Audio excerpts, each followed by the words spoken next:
Bem-vindos à KVR Literária, uma realização KVR Produções e Sambista Nordestino do Brasil.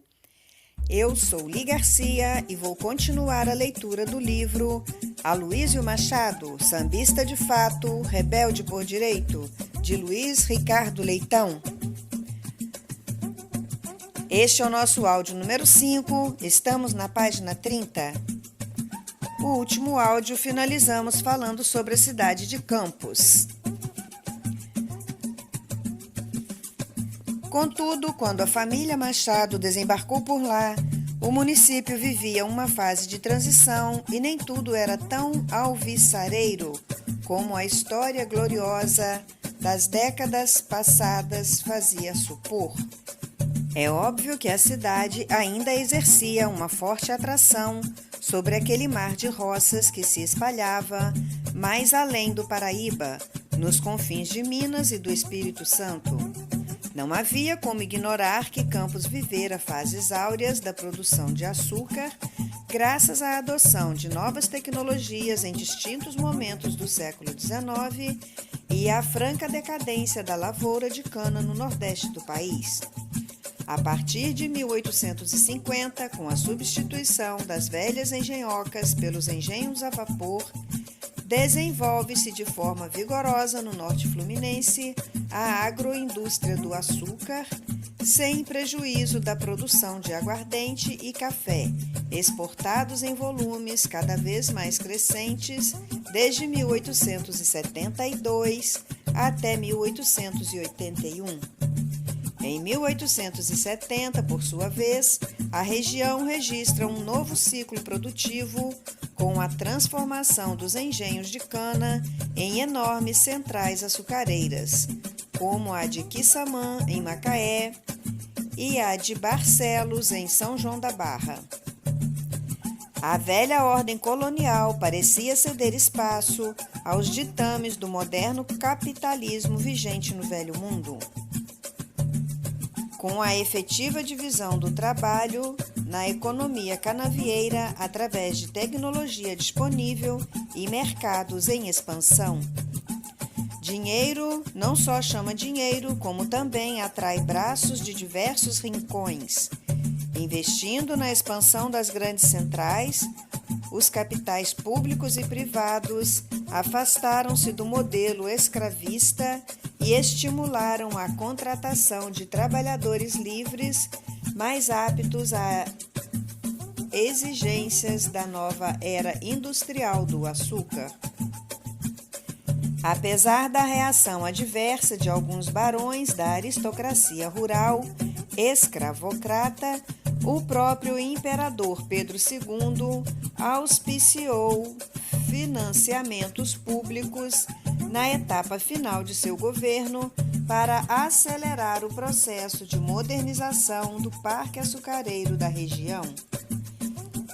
Novas levas de imigrantes acorreram à antiga capitania de São Tomé e muitos nativos foram relegados a funções subalternas na economia local, ou até mesmo deixaram de exercer atividades produtivas, aumentando ainda mais os bolsões de miséria na periferia de Campos.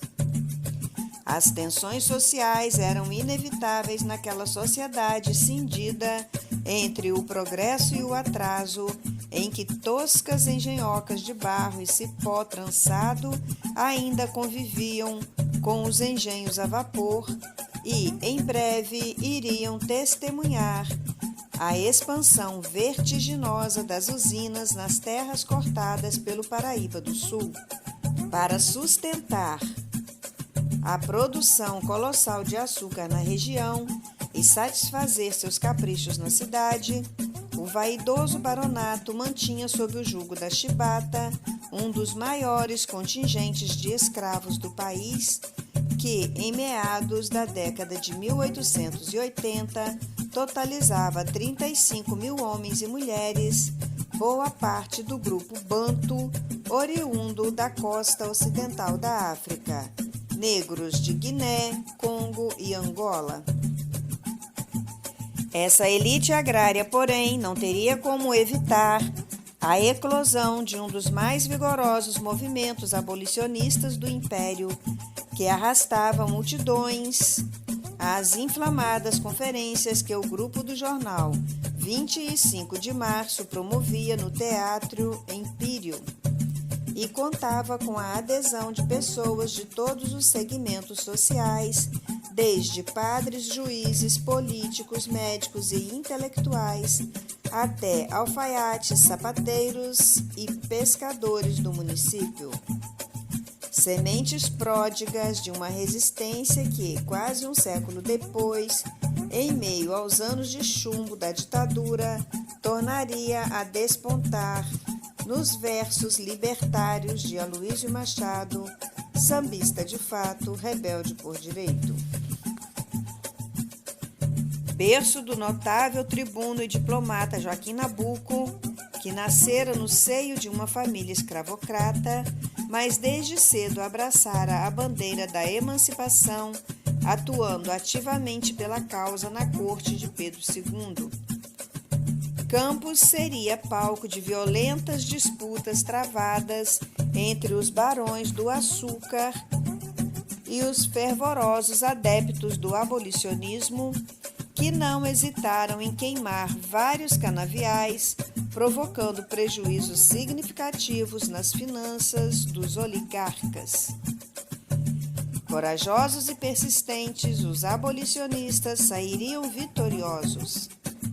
Aos poucos, os prepotentes fazendeiros se viram obrigados a alforriar seus escravos, de sorte que, desde março de 1888, 2 meses antes de a princesa Isabel assinar a Lei Áurea, em 13 de maio, já estavam todos livres às margens do Paraíba do Sul. Libertos, porém, sem qualquer alternativa de emprego, muitos rumaram para a cidade, que, no início daquele ano, chegou a acolher até 500 negros forros ou fugidos por dia. Cenário mor do conflito, Campos incharia cada vez mais e as mazelas do seu modelo de desenvolvimento desigual e excludente tornariam a manifestar-se com crescente violência ao longo do conturbado século XX. Após a abolição, o período de maior efervescência da região se inicia no ocaso da turbulenta década de 1910, com o desfecho da Primeira Guerra Mundial no Velho Mundo e o fim da terrível gripe espanhola que assolara o planeta entre 1918 e 1919, matando cerca de 40 milhões de pessoas nos 5 continentes. Segundo estimativas, só 300 mil mortes. A economia e a atividade agrícola dos principais países europeus haviam sido arruinadas por 4 anos de violentos combates, o que elevara em muito a cotação do açúcar brasileiro no mercado internacional.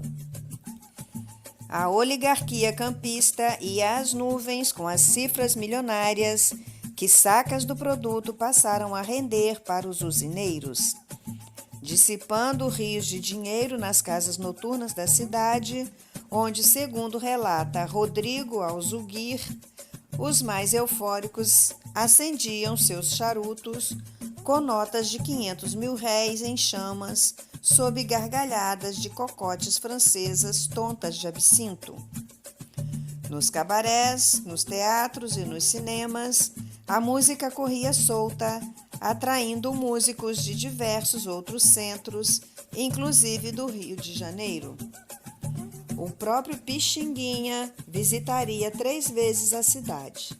A primeira em 1919, quando ainda era visto como um jovem flautista de talento, embora com vários discos já gravados. A segunda em 1920, quando acabara de formar o lendário conjunto dos 8 Batutas, primeiro grupo de negros brasileiros a tocar choro e samba nos salões de Paris em 1923.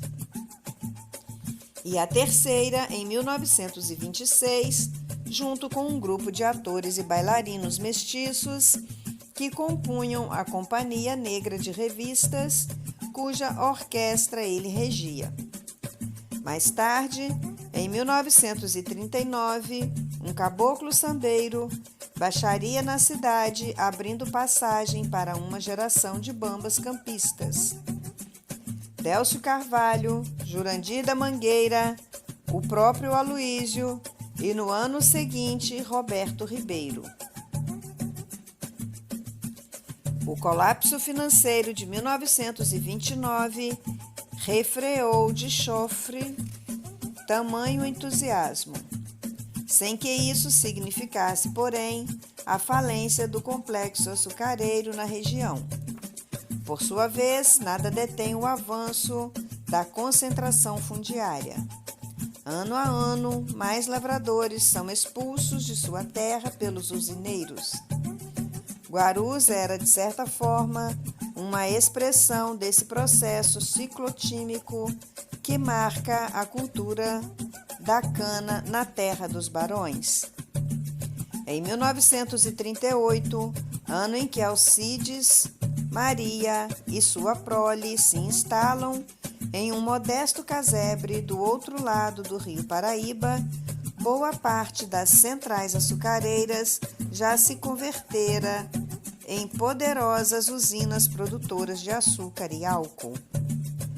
A renovada classe dominante faria questão de ostentar sua emergência, remodelando a paisagem urbana, a fim de conferir à cidade de Campos toda a pompa arquitetônica que a ascensão do capital requer. De acordo com um ex-usineiro que testemunhou essa metamorfose, o orgulhoso coronelato das usinas não titubeou em tornar a antiga vila um dos municípios mais importantes do Brasil, abrindo ruas amplas e construindo edifícios, além de inaugurar um elegante teatro para a exibição de óperas e uma moderna sala de cinema que infundiram um brilho raro à vida noturna campista.